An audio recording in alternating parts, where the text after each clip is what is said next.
did our kickoff on June 2nd and ran in Central Park? Yeah. Okay, because we got up there and talked, and I was, running my mouth off about everything, and someone said, you said 3 key words. What were they? I know one was, where's Alvin? One was perseverance, dedication, commitment. I mean, the list goes on of everything you guys are going to be doing and have already started doing. So you are in awe. I mean, we just love the fact that you've joined us, you're committed, and we're going to share this incredible journey together. So with that, I would like to introduce Annika, who has been in our youth running programs for 3 years. And she's going to tell you.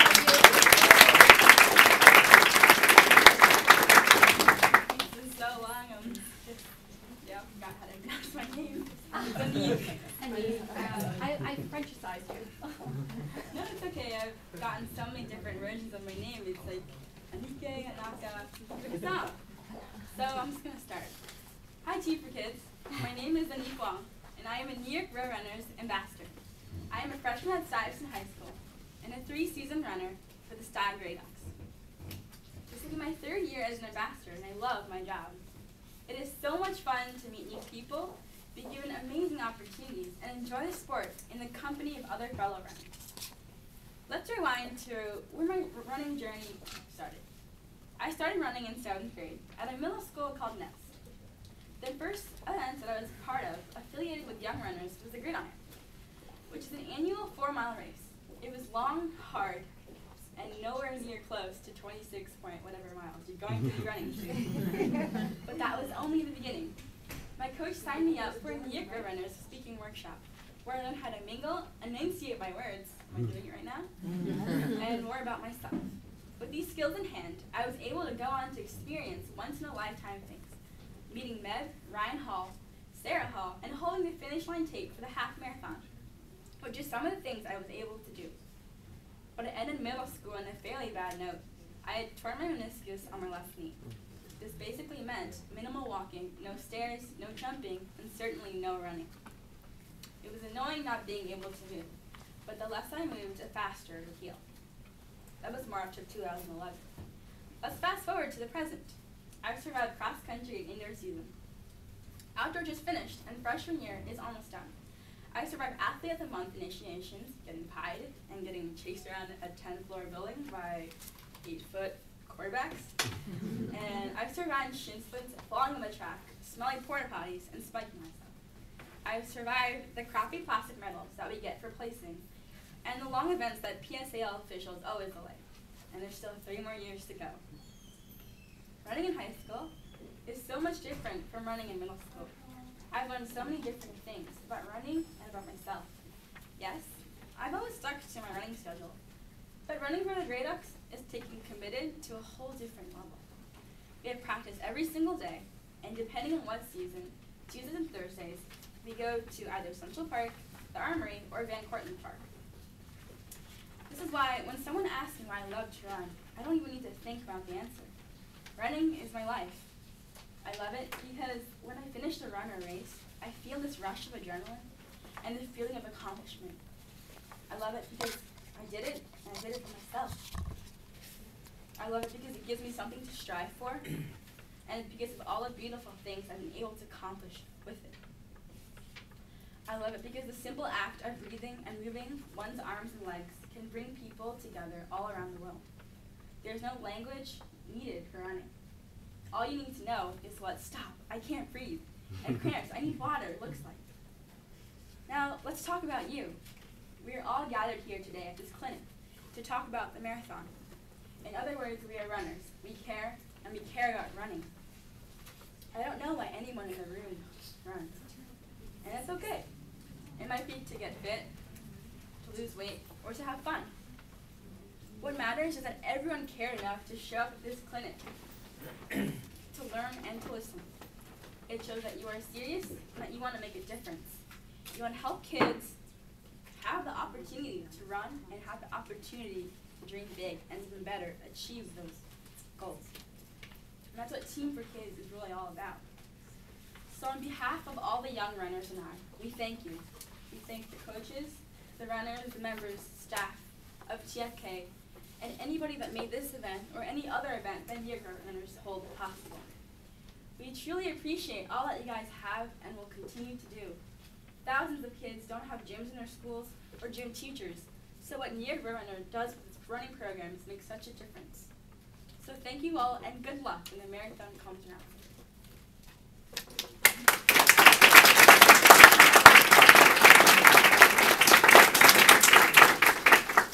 Thank you so much. Excellent. She's a representative, and there's other kids that you will be meeting throughout the program, throughout the training. We'll be bringing them out to some of our workouts and when we have other clinics. So a lot of opportunities to get to meet these wonderful kids. I wanted you all to take 1 second out to turn around and introduce yourselves to each other, because we're all family here, and you have to get to know each other. Because on marathon day and throughout the training, we will rely on each other. We'll rely on each other to buddy up when you need someone when you're tired. On marathon day, when you're out there running with purpose, the purpose of these kids, you're also going to be helping each other. So say hello to each other, get to know each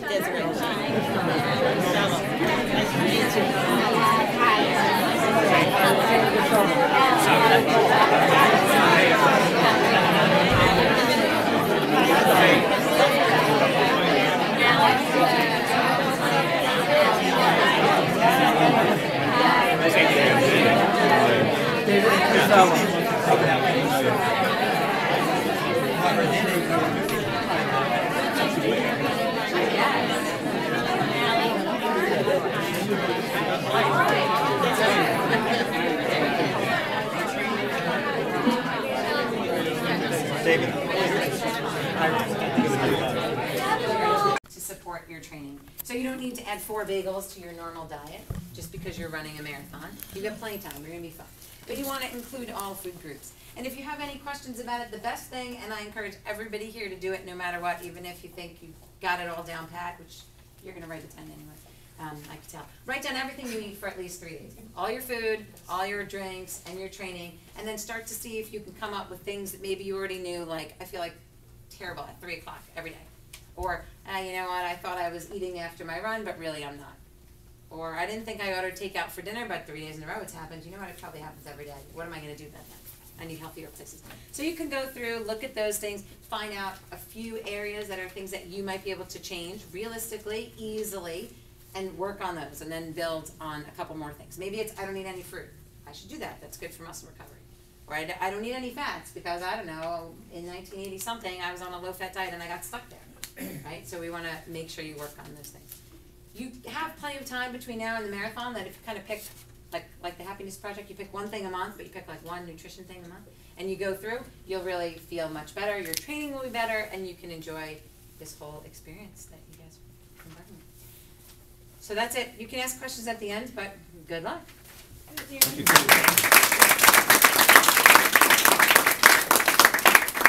This topic is so important. We will be talking about it for the next 4 months. As it gets closer to the marathon, we'll be talking about, what to eat, when to eat. So any questions about nutrition as you're training, write them down. We'll respond to them because it is that important. Now, Lauren just told you have to make time to eat. So how are we going to eat and train and run and sleep and take care of the dogs and the kids and everything? Time management. By the time you finish a marathon, not only will you be marathoners, but you'll be experts at managing time. Because what do they always say? If you want something done, give it to a busy person. And you guys are going to be really busy. There's a lot of things to think about. Getting up early to get in your runs, maybe whatever you are, morning runner, night runner, maybe now you're running during lunch.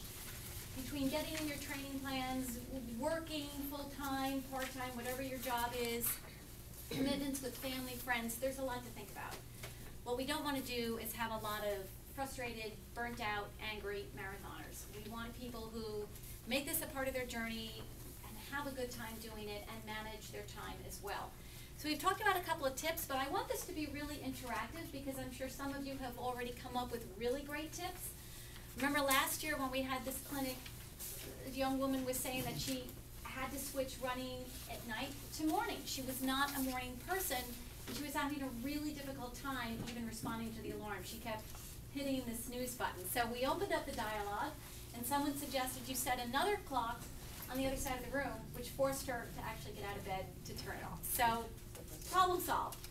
I was just talking to someone the other day, and they said, I don't know how I'm going to fit it all in. And I said, you have to make everyone in your life now a part of this journey.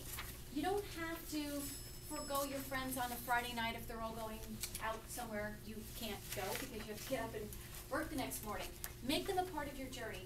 Be creative. Think of other ways that you can hang out with your friends, marathoners or not marathoner friends, and combine it all into one nice, happy group. So here's just some of the things that might be helpful. First of all, now that you're getting your plans every Monday and your emails, first thing you should do is write down exactly when you are supposed to run, what your commitments are for running that week, and write it on every calendar you keep. These training runs will become as important as meetings at work.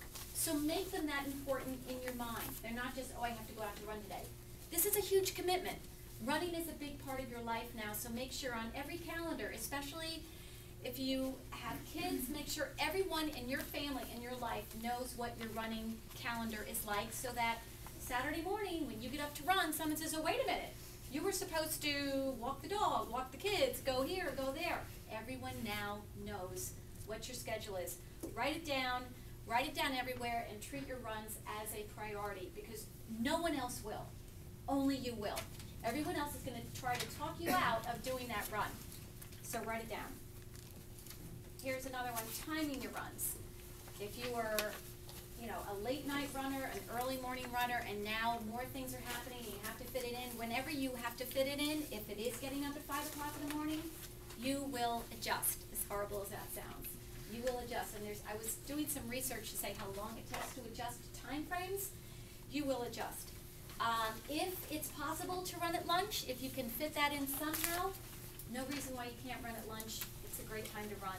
And then, of course, at night, if you can fit it in, getting it home. If you are in a situation where after work you get home and now you're faced with a whole bunch of other situations, just make sure everyone knows when I get home, the first thing I'm doing is getting my run in, and then I'll take care of everybody else. You need to put yourself first. Take care of yourself first. What you're doing is a huge commitment. Sometimes running twice a day on the weekends might help. If you have a 10-miler, break it out into 2 5s. I don't think any of the coaches would mind that. You're still going to get the benefit. So just try to figure how to get that run in. There is a way to do it. You just have to let the world know, this is my time to run. I was working full-time, had 2 kids. When I got home, my husband knew, don't even talk to Gail until she gets her run in. And everybody worked very well together to get that done.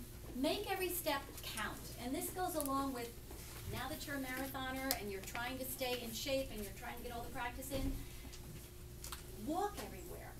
If there's an escalator and you have a chance to take the stairs, take the stairs. It all helps to building your endurance. If you go into a shopping mall on a Saturday, take the farthest place you can park and walk. Make walking anywhere part of your program now. I mean, everyone here at New York Road Runners, we usually run to our meetings. Everybody runs. We don't walk anymore. So think about that wherever you have to get to. If you can walk there or run there, incorporate that into your training, and you'll get the benefits of that. And if you are running, make sure it's a brisk walk, not a plodding walk. Get the benefits of the walk. All right. Now this next one, something's got to give. And I want you to all remember, I did not write someone's got to give. It's something's got to give. We all have very busy lives. We all do a lot. We all have our routine. But now you're adding a huge commitment into probably an already full calendar. Something has to give. You all have to decide what that is. My house is usually a mess when I'm training for something, because to me that's not a priority, and I make sure everybody else knows, not a priority. You want that done? You do it. I don't have the time. My running is more important than maybe, taking care of that. Whatever your priorities are, just realize you don't have to do it all. And that's a good lesson in life in general. But now that the priority is training for this marathon, if there are other things in life that can wait 4 months, let them wait. Or maybe don't do them as often. So just think about that. Something will have to give. You can't do it all. Just carve out what's going to go, what's going to stay. And it's very important, and one of the reasons I wanted to introduce yourselves to each other is you need a support group. What you're doing is huge. Your lives are being, I don't want to say disrupted, but it's being changed for all this training. You need a support group. You need someone who's going to understand what it is you're going through, someone who's going to be your cheerleader, someone who's going to say, hey, the alarm went off, get up, go for that run and not, oh, why don't you roll over and not go out. You need a support group. You need someone who you can go to and say, you know, I'm feeling really frustrated, this is really difficult, it's harder than I thought. You need someone who's going to say, yeah, but you can do it, and you will do it because you want to do it, and you've committed yourself. A support group is huge when you're training for a marathon, so carve out your support group. And it can be anyone, it can be non-runners. I'm sure all your friends are fascinated by the fact that you are running a marathon. They can be your support group. If you have kids at home, anyway, they can all be your support group. If you're going out on a Saturday, have them ride their bikes next to you. Find a way to include everyone in your life into this journey so that everyone now becomes your support group. And then, what was the last one? The last one is ask for help. It also goes along with that support group. Don't be a hero. This is not the time to prove to everyone that you are Superman, Superwoman. Nobody is. Nobody cares what you need now, ask for it. Ask for help, ask for support. It'll make your lives a lot easier. And in the end, on Marathon Day, all those people are going to be coming and cheering for you because they're your support, and we all need that. So does anyone have anything right now, an incident that we can all help out with? Maybe find a way to get your time management under control? Anything that we didn't talk about that we can all help with? Any issues? We're all under time management. This is wonderful. I love it. Wait for those 20-mile runs. And that's another thing. Plan ahead. You have the calendar. If you know a big run is coming in and something's coming up in your lives, wedding plans, it's okay. If you have a wedding that you can't miss, just, do your long one the next week. We want your lives to go on, but we want it to go on with purpose and make sure everyone gets there and they're happy. This is a good journey.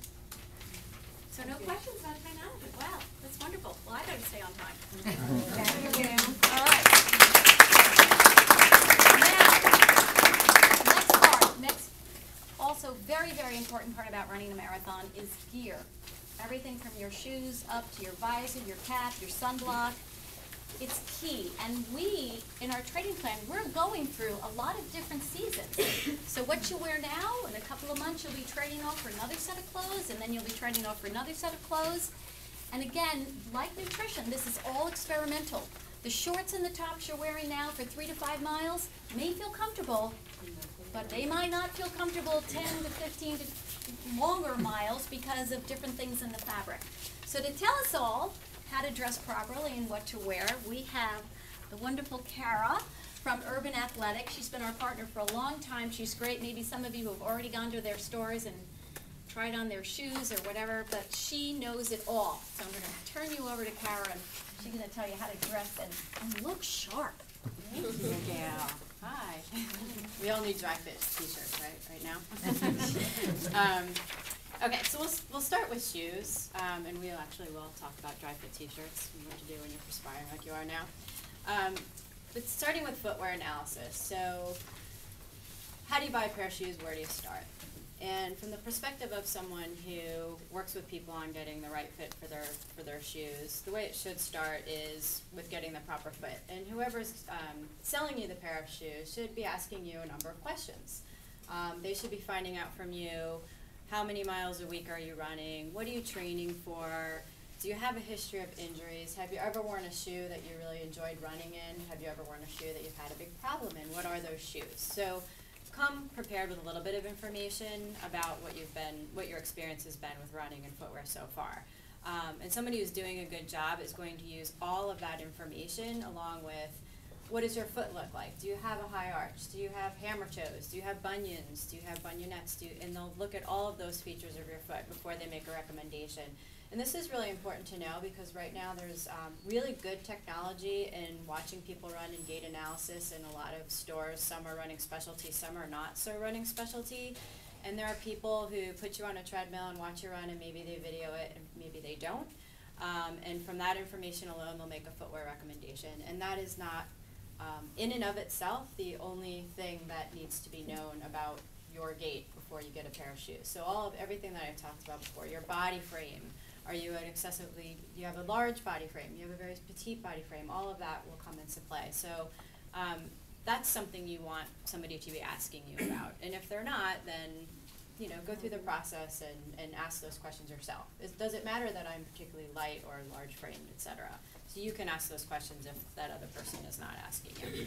And then, of course, your activity level assessment. So you're all training for a marathon, you know that. Some people may be running more miles than others if it's your first marathon or not your first marathon.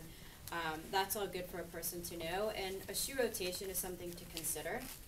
And this is rotating 2 different pairs of shoes. I don't mean buying 2 pairs of your same favorite shoe and rotating them. I mean buying 2 completely different styles. You do this for a number of reasons. It's like if you spent your whole day in a pair of really uncomfortable shoes and you go home and you change them and all of a sudden you feel a lot better because you're using different shape of the shoe, you have different types of cushion in the shoe, and it's just a relief. The change is a relief.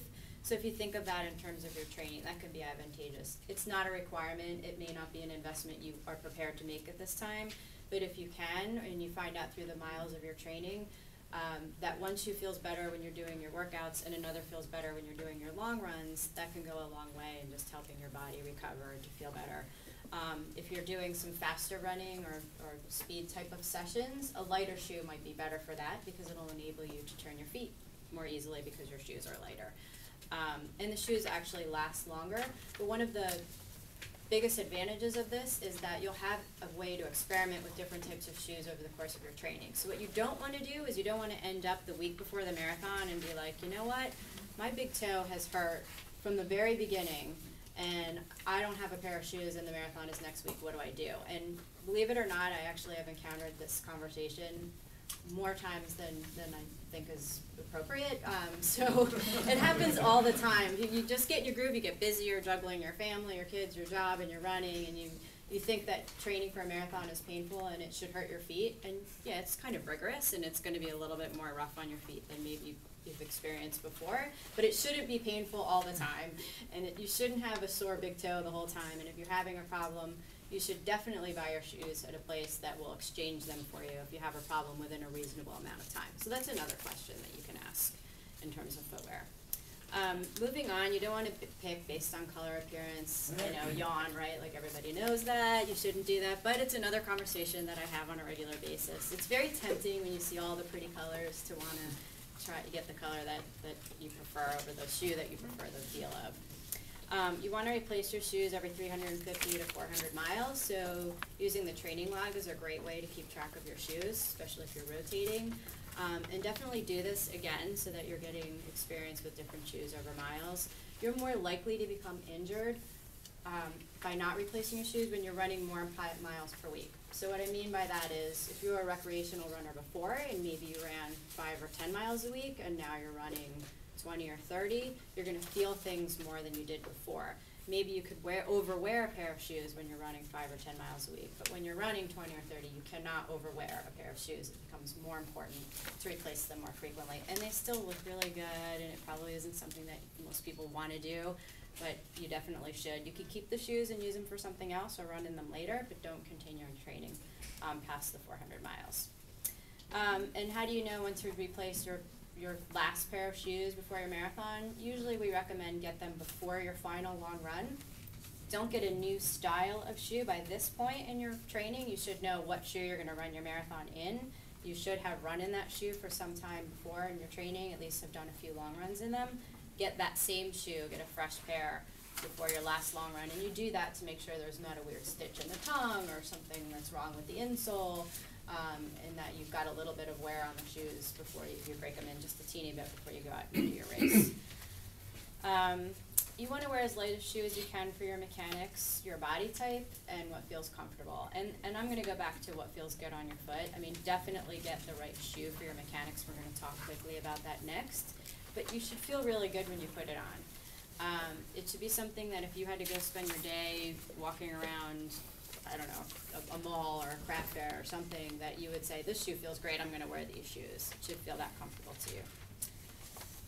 In terms of gait types and mechanics, this is a huge conversation. I'll talk quickly about it and try to touch on the points that I think are really important to keep in mind, and some of them you may be familiar with already.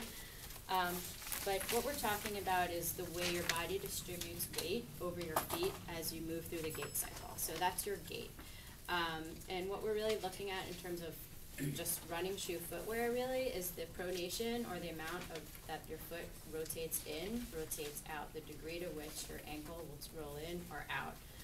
So an overpronation is excessive inward rotation. It has a lot to do with the flexibility of your arch and of your ankles. There isn't that much you can do about it aside from wear proper footwear. And what you're going to do is get a shoe that's stiffer under the arch of the foot, that's going to sort of slow down the rate that your foot rolls in. Now, again, I want to touch on having people watch you run and looking for overpronation. A lot of people who do this, who watch people's gait in order to recommend a shoe, if they see any pronation, they say stability, that's bad, you're overpronating.